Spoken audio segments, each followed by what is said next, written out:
right, so what we're going to do is we have the first block of the Bito Flamingo, which we're going to do. And so we have this color, and this will be our KY piece. So again, this is kind of like sewing by numbers. So there's a 1 and then there's a 2. And so you'll see this is square D7 and this is block A. So we want to make sure I went ahead and pre-cut my fabric. And so here is KY. I want to make sure that the whole space, the whole space is covered by the piece of fabric. And so that looks like it checks well. And then this is our fold line. So we want to make sure that with this line is folded, it covers the entire space. And then the next color is going to be GI. So that's this one here. Now what I do when I cut my fabrics, because I cut them all at once, and my memory isn't as great as it used to be. So what I will do is I will get these little labels and I kind of just cut them into each one into quarters like this, and then I write the color code on there and I'll stick it on my fabric. So if you're a little daunted by you know, foundation paper piecing, this is just what I found works for me. And so you can see I spend one day just cutting out my fabrics, and then I just labeled them with these sticky tapes, and then I will sew and assemble another day. So this is I know some ladies, my friend Cranky Kangaroo on YouTube and IG and Instagram, she does the same thing. She actually takes all of her fabric over to Starbucks and she just sits there and cuts everything out. And so all of these are my blocks for the Bito Flamingos, but don't worry, if you take my class, we'll go over all of that. So again, I pre-cut this fabric and I know it's my GI fabric.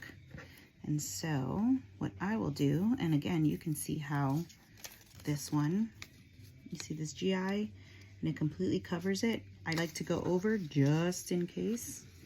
And so I will do this. Now what you can do is get a bit of glue. Now this is just, oops, washable school glue.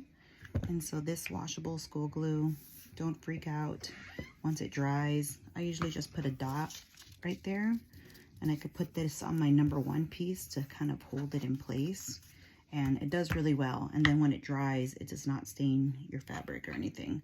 But please, by all means, go ahead and test your fabric before doing that. So I have this that allows it to keep in place with my fabric, especially when sewing. So I will fold this back.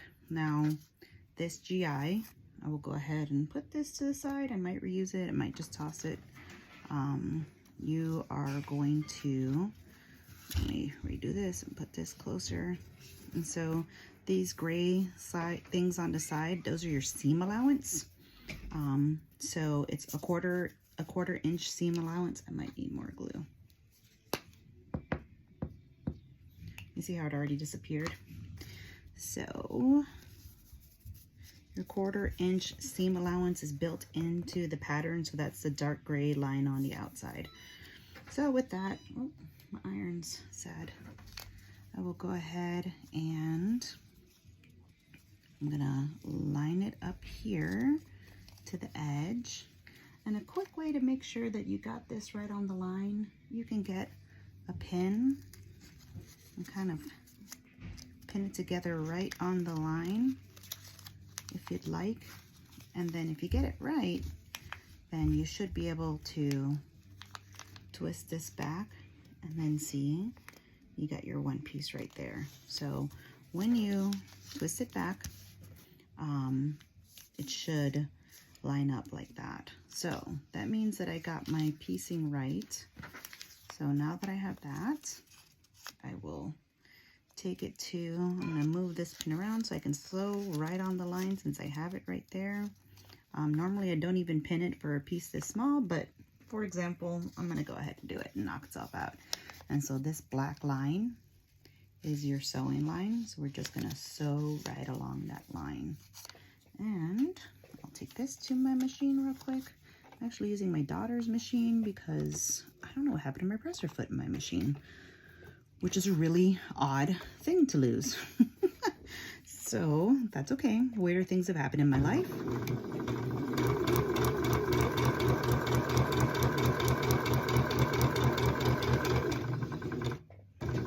Okay, and there is no need to backstitch on these because we're gonna end up with so many seams that's not gonna matter.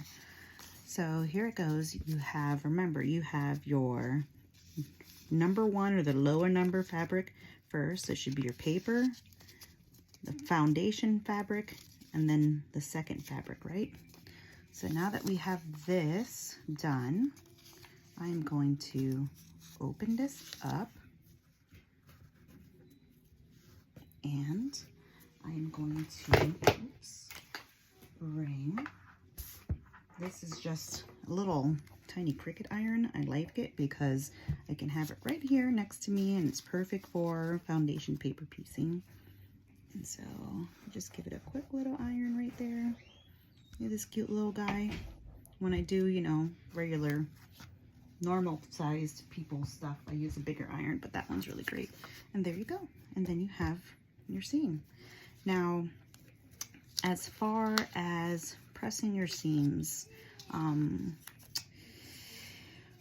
really the key is to kind of let the seams do it. Of course, if you can fold them flat, then that is, or you can press them open, then of course that's ideal, but sometimes they just don't really feel like it.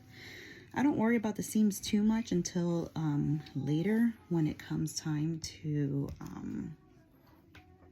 sew the pieces together. So there you go. And that is your first block. So if I get my bit of Flamingo, I should have got it ready. Then what we will see is, let's see.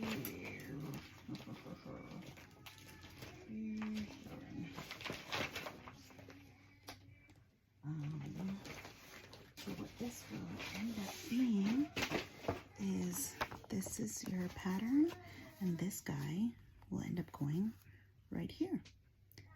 And that is your bit of Flamingo. What do you think? So as we keep adding our blocks onto this one, you get your bit of Flamingo. So once again, please come and sign up for my classes. We're going to have one at the Maker's Loft, and then we're going to have one at A&E Fabrics, and then most importantly, we're going to have one at Classy Creations. So please come join me. Thanks, everyone.